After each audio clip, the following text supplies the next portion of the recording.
My name is Chris Moen. I'm president of the Choroideremia Research Foundation, which is a nonprofit that supports research and advocacy efforts on choroideremia, which is a rare inherited form of vision loss and blindness. Tell me about the presentation you're participating in. Sure. We have a panel tonight called Changing What It Means to Be Blind.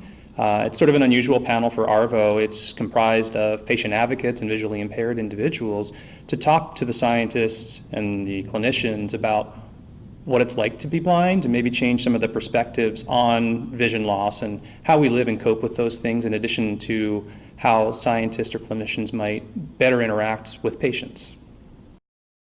So what are some of the points you're hoping to make to clinicians and researchers?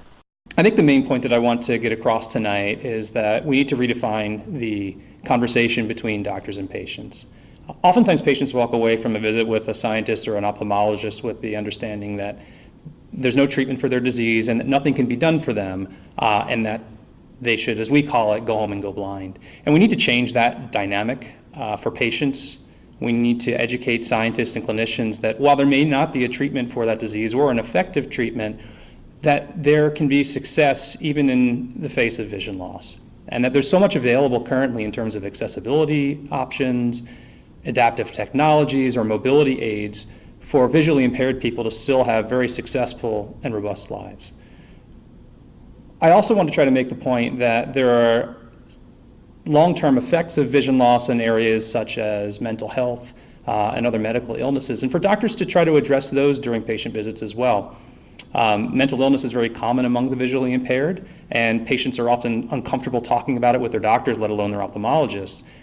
We encourage the ophthalmologist to bring this up to patients and ask them, how are they coping with their disease, and do they need assistance in their day-to-day lives? And while the ophthalmologist may not be the right person to answer those questions, they could certainly refer them to the appropriate people to get patients help. Because at the end of the day, you can be successful with vision loss or in spite of vision loss, and we need to empower folks to continue to try to achieve and have successful lives despite their vision impairment.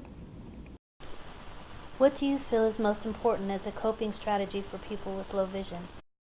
I think the first thing is to talk about it openly. It's oftentimes very uncomfortable to talk about vision loss to your loved ones, to your friends or others. I deal with this all the time myself, where sometimes I feel like I'm talking about the stress and the strain again of having day-to-day life with vision loss. But the reality is you have to discuss these things or else they can consume you inside. So just talking about it and being open about your challenges, I think, empowers you more than anything else. And then feeling comfortable to reach out to others, whether it's, again, to friends and family or to a mental health professional, to identify coping strategies or at least discuss the challenges that you face. You know, oftentimes we try to be strong and try to accomplish and overcome challenges when the reality is we could use the support of others or obtain strategies from them on how to deal with those issues. And so I think that's the biggest issue, is to be open and conversive about these challenges, because they're difficult and these are things that we need the support of others to be successful. Are there any community resources that you would suggest for people with low vision?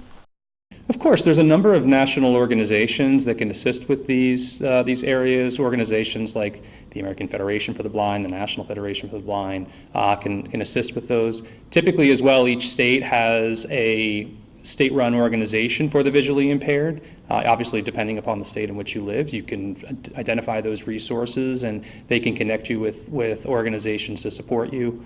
In addition, a number of centers have low vision rehabilitation organizations that can provide a suite of these services to individuals who are looking for a variety of different things, whether it's coping mechanisms or accessibility or adaptive technologies to support them. Is there anything else you'd like to add? I think engagement is critically important. Engagement between scientists and clinicians and patients. There's so much that we as patients can offer to the scientific community as well as to doctors, and understanding the disease, understanding the impact of the disease on patients, and helping them to shape, particularly in the research world, shape drug development and clinical trial development so that they can help to design and develop treatments in a more effective and more efficient manner.